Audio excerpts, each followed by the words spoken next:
Ladies and gentlemen, welcome to another edition of Extra Time TV, a special edition. The Gold Cup is here. Mexico take on USA in the Gold Cup final. But I'm not alone on the set today, folks. A good friend and a special guest and a legend in his own right. The man who's an analyst for CBS Sports and also Bein Sports, Thomas Rongen. How are you today? I'm doing fine, Andre. And by the way, you were one of the best hosts ever when I was the chief scout for the US men's national team. And you, for a few days in TNT, as I said, showed me the ropes. So thank you for that, and glad to be on Extra Time TV with you. Listen, I'm blushing. It's a huge pleasure, man. You know, I've been a fan. You know, I've been paying attention to your work. You know, since I was a kid. It's one of the reasons why I got into this. So the pleasure was all mine, Thomas. The pleasure was all mine. So, you know, let's get down to business. You know, the game that is about to take place that everybody's talking about, L3, Mexico take on the US men's national team. So we'll start things off. You know, obviously, a lot of people before the tournament started, you know, said that it's going to be a USA-Mexico final. But we know it's not as simple as that. Both teams have very different dynamics heading into this final. In terms of talent, you know, the Mexican team has a wide array of players that are, you know, performing all over the planet. And then you have the US men's national team. Greg Berhalter is rebuilding since the disaster of 2018. So talent for talent, who do you think has the advantage going into this game? Well, first and foremost, all to play for, to claim the Concacaf most important trophy. You know that, one that the US lost in 2019. Third straight final for both teams. I got to give Mexico the edge. And the reason why is, if you look at the starting 11 of both teams, Tata Martino has 7 players that started in the Nations League final, although they lost them against the A team of the US, because there's no Pulisic, there's no Gio Reyna, there's no Weston McKennie, there's no Serginho Dest. The only holdover that started in that final in the Nations League was Kellen Acosta. So you have to give Mexico's, with their experience, maybe not having their best team there, because Linus, Mexico, by the way, in the semifinals of the Olympics right now, Linus isn't there. The goalkeeper isn't there either. But I would say that Mexico right now has the experience and has the team that I think on paper is the better of the team, because Greg Berhalter's team is considered to be a B team, mostly MLS players, a young squad again, about 23 years old, with a sprinkle of foreigners. Hoppe, that plays for Schalke, has been so good, obviously, but I give the edge to Tata Martino on paper. Yes, and you know, the usual cliche that a lot of people throw around, the game's not played on paper. But valid points. I agree with you. I think Mexico really has a really strong team. Tata Martino is a very experienced coach, which we'll get to a little bit further on in our topics, folks. So, you know, let's talk about the home advantage. You know, this game is going to be played in Vegas, you know, a place that I love, and I want to visit there when it's safe to do so. Do you think, you know, it's going to be an advantage for Mexico? And is it also a good thing? Because we saw in the game against Canada, it wasn't necessarily an advantage. So do you think this game being in Vegas will be an advantage for the Mexican team? It seems like wherever the Mexican team plays in the United States, they are having home field advantage, with the exception of the real games that were held in Columbus. When Columbus was the host, they've moved that game against Mexico still within that state. It's now going to Cincinnati because there's not as many Mexicans in that part of the world, so to speak, or United States. But if you go to the Rose Bowl in LA, you go to Texas, you go to Las Vegas, a great city, obviously, there will be more Mexicans in the stands. Saying that, it might be 50-50. And the U.S. has really thrived on home field advantage. Look at the last game, a packed house in Austin, when it won 1-0. And by the way, winning 1-0, the last 5 games, 4 of them, the U.S. has won 1-0, 2 of them late, obviously, with Hoppe against Jamaica, and with Zardes coming off the bench, scoring that winning goal in order for the U.S. to get past Qatar and into the finals. Yes. And the thing is, a lot of people were talking about how sometimes, and you can let me know what you think about this, that for Mexico, even though they had their fans and they're very passionate, sometimes, their fans tend to turn on them. And it puts a little bit pressure on them. And we saw a little bit in the Canadian game. It wasn't going great for Mexico. The officials had to step in, calm things down. And eventually they got the victory in the end. But it didn't seem, in that case, like it was an advantage for Mexico. So do you think if the game is not going Mexico's way, their fans are going to, turn on them? Hey, USA and Mexico is always an intriguing, typical CONCACAF battle. And talk about battles, the Nations League final was crazy, obviously, with a lot of things. The US team, where most of their fans are not as sophisticated maybe as the Mexican fans, you better play well. And Tata Martino knows that. It's a high-pressure job. The press, the media, the fans expect the best of this team. And when they don't play up to the potential based on the fans and the media, they can turn on you, which has happened in this tournament once or twice. They tied Honduras 0-0, then they went on a run, and obviously they squeezed out a late result with Pineda scoring the winner in the 2-1 against Canada. But I'm telling you, Canada put a little bit of a blueprint out there that the US can use, because I'm telling you, they were under duress. Canada, for long stretches, was the better team. Correct. And we'll get to that in a bit. So, let's talk about the coaches. Building on what we said before, both coaches have different dynamics heading into this. Greg Berhalter is essentially rebuilding after the 2018 situation. And of course, Tata Martino, wants to get that trophy at international level. No, it's not Leo Messi I'm talking about, folks. That's another Argentine. But, both coaches have their strengths in their own right. But who has the coaching edge? I mean, Tata Martino has coached Argentina, recently got success with Atlanta United, Paraguay, Barcelona, versus Greg Berhalter, who's doing a great job, I think, with the national team. Who do you think tactically has the edge heading into this game? Well, I mean, just as we said with the respective teams, the players, the experience of Mexico versus the inexperienced, younger, unproven group of Greg Berhalter. In saying that, the interesting part too was a lot of fans in the United States wanted Tata Martino to become the head coach of the U.S. men's national team. While he coached at Atlanta, he had said, "I'm leaving," and the door was open for an approach, which didn't happen. And Ernie Stewart, the general manager, opted for Greg Berhalter, which at that particular time, and quite frankly for quite a few months, most fans weren't happy about.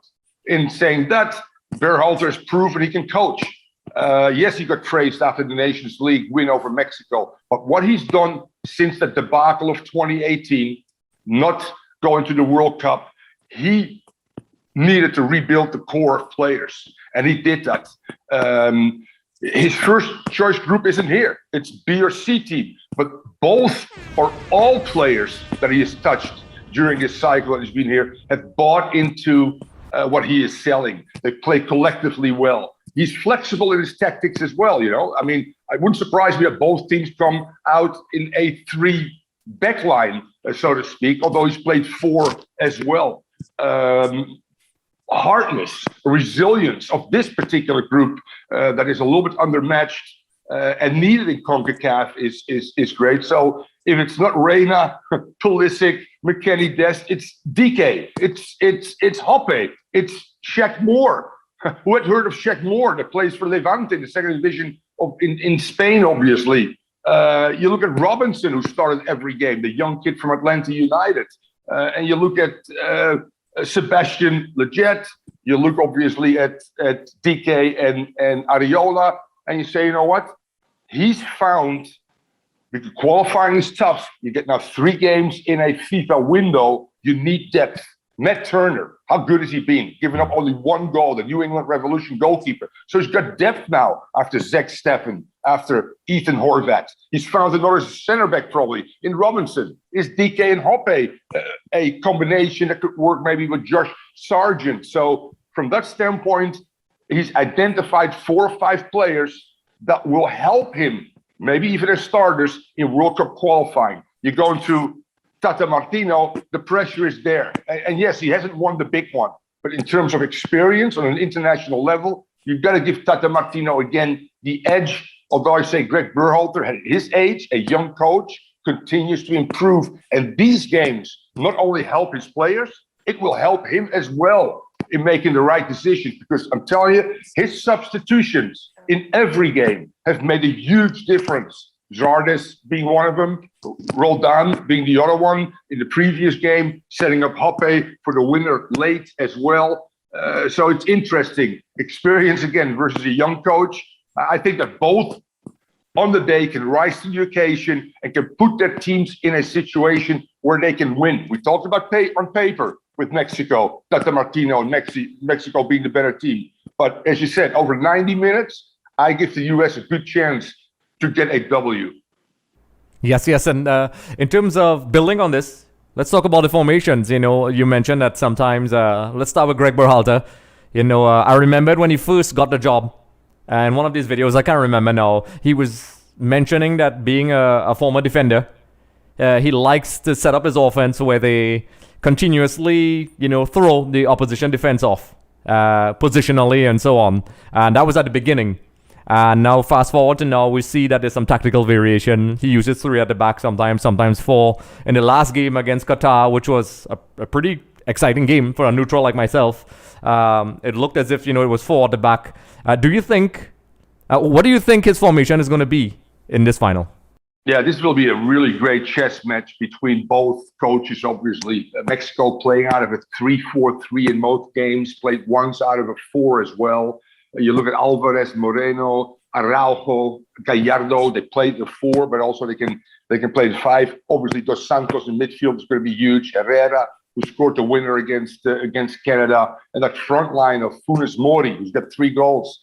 Pineda and Corona are probably the starters for this team. So now you're looking at Greg Burrell and saying, listen, do we gamble? Can we play 1v1 in the back with potentially Sands, Robinson, and somebody else, and have Sheck Moore and Bein going up and down out of a 3-5-2? I think he'll mirror what Mexico is going to do. Play 3 in the back, play 4 in midfield, and play 3 on top, which is done with Ariola, DK, and Hoppe in the last 2 games where those are starting.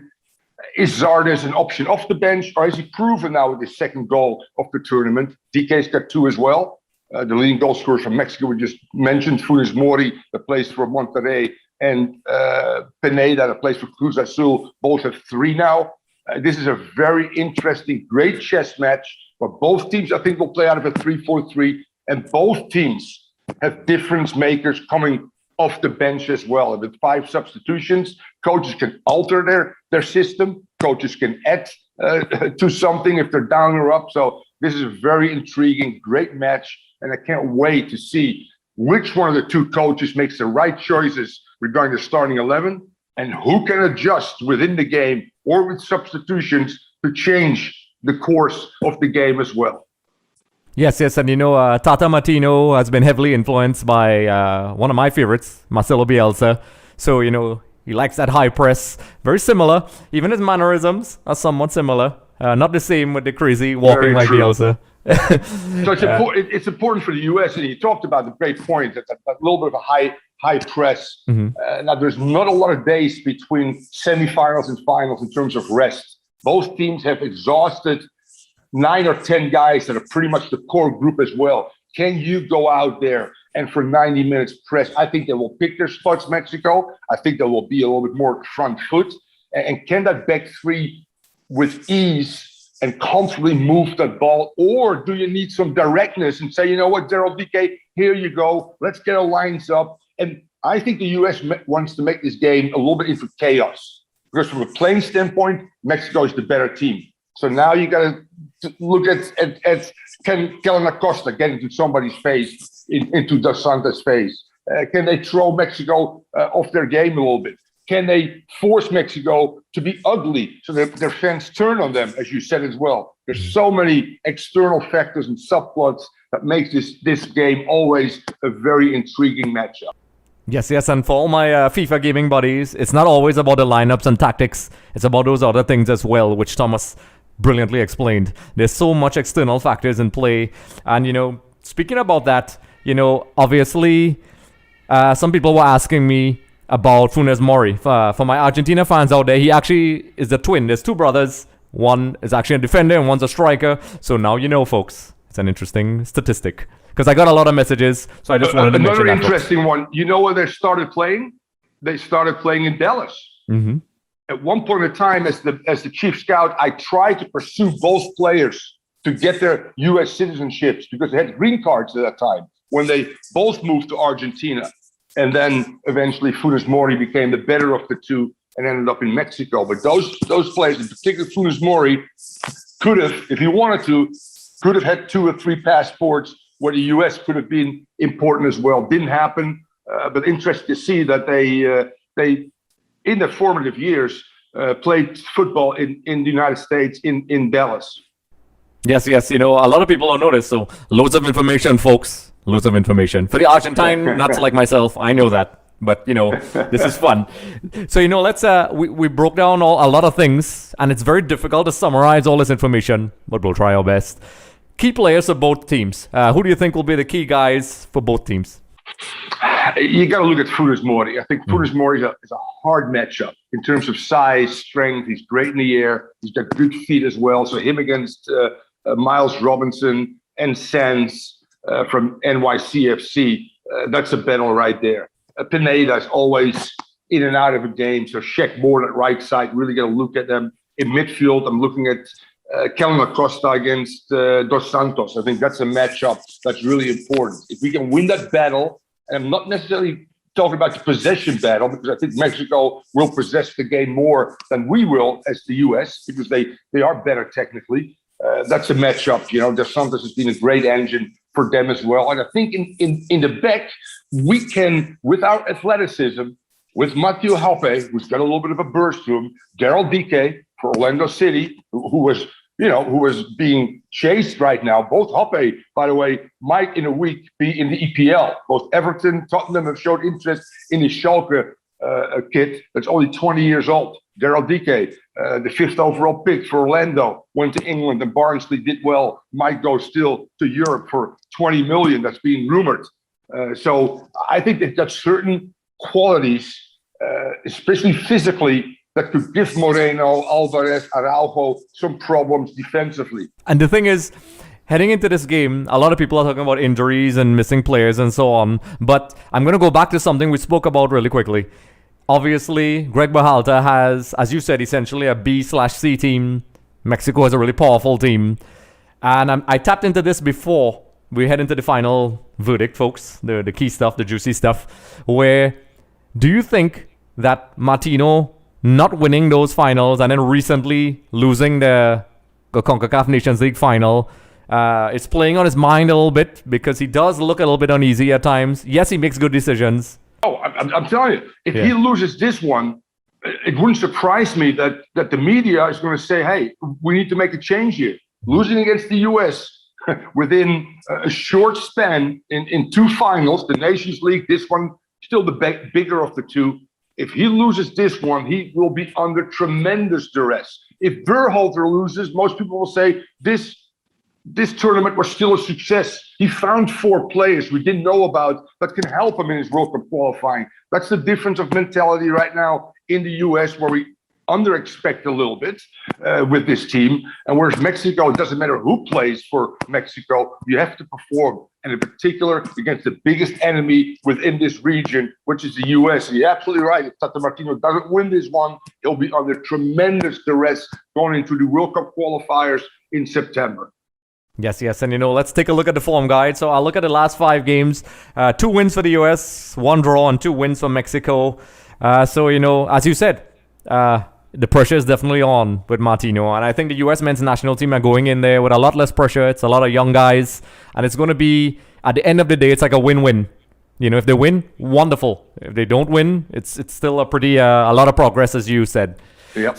So we're going to head things off to the gamers out there who follow Extra Time TV. As always, we do our PS5 sim, USA versus Mexico. We'll see how accurate it is. Let's do it. Let's do it, folks. I'm going to put it live on our YouTube channel and our Facebook page, so you all could join in and see if the simulation is correct, folks. It's usually 90% of the time correct, so we'll see. Does the AI know something we don't. Las Vegas. Let's put some money on it. Ah! I'm going with your whatever you show. I'm going with it, baby. All right. So we're going with the Las Vegas spirit, folks. Let's do it. Let's do it. We'll head over to the Bellagio and celebrate when it's safe. So, we've covered a lot of things here, Thomas. And of course, I love having these conversations with you. You have so much insight. We could probably speak for hours, but unfortunately, we can't, folks. We can't. So, final predictions. How do you think this is going to, Thomas? Drum roll. Let's hear it. Yeah, drum roll. I'm going with what I've seen in the Olympics, both on the men's and the women's side. I say overtime, penalties, and Mexico will win in penalties. Yes, I agree. And I'm not agreeing just because it's Thomas, folks, and he knows what he's talking about. I actually think it's going to be a very chess-like battle, very tactical, and in the end, it's going to be the small margins. And if it doesn't go to penalties, it may be like a 1-0 or a late goal or something. I agree. Yes, folks. So, listen, this game is going to take place in a couple hours, folks. Thomas, it's always a pleasure to chat with you, and it's an honor to have you on our show to discuss this wonderful game with your knowledge and insight. So, folks, don't forget to like, subscribe, comment in the comment section below. Check out our FIFA sim. Thomas and I have a lot riding on this. So, feel free to let us know your thoughts. Thomas, it's been an absolute pleasure. Folks, thank you for joining us, and we'll be chatting right after the game to see how right we were. Thank you, Andre. Just a reminder, everyone, for more episodes with Shaka Hislop, be sure to head over to our YouTube channel. Also, don't forget to subscribe for more updates, interviews, and content.